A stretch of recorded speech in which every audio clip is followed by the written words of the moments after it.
Hey guys, Joshua Peterson here, Peterson Electric. If you guys remember that customer of mine 5 years ago in Centennial about the lights flickering, if you remember the whole video in the window here, I don't normally get to come back to these jobs and see the issue solved, other than it didn't flicker. But of course it's not flickering. It's been 5 years. If you remember, we retrenched all this. I'll show you. But you do remember how this was cut out. If you're going to send a corium about why this turned out this way, don't do that. I'll just delete you so you can't hear my videos anymore. I'm not interested in your criticism. I did not build this back. This was not my choice. If I had gotten a phone call, I would have told them how to do it, but this is what she chose to do as a homeowner.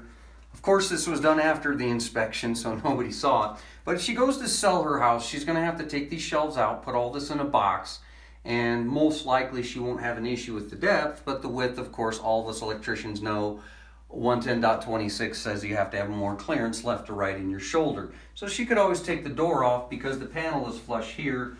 But again, I didn't make that choice to build this wall. Otherwise, if I was the guy, I would have basically probably had the wall come out to here and a little bit more. But of course, you could see her dining tables right here.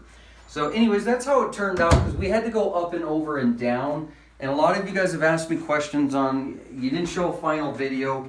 I probably didn't. I thought I did, but I know that day was pretty stressful getting all that work done.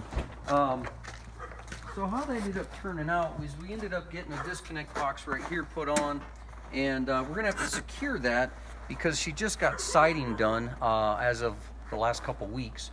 But anyway, so that came up into here to this disconnect. That disconnect then fed in there to the panel that was originally there. And this is where that sunroom had cut down into the ground. Over there was part of that video where we had retrenched and had to put these railroad ties back, and you can see right there's that meter that we had that issue at, and the vegetation has stayed clear there, which is great. And so a lot of you said, well, why didn't you pipe around? And, you know, we could have possibly piped around and from the disconnect to here, but she had to redo some work in that ceiling anyway, so that's why it turned out that way. But yeah, so this is how it had all finally turned out. A lot of you guys have asked questions on that, and I got to show you. But thanks for joining us. If you have any questions, give us a call.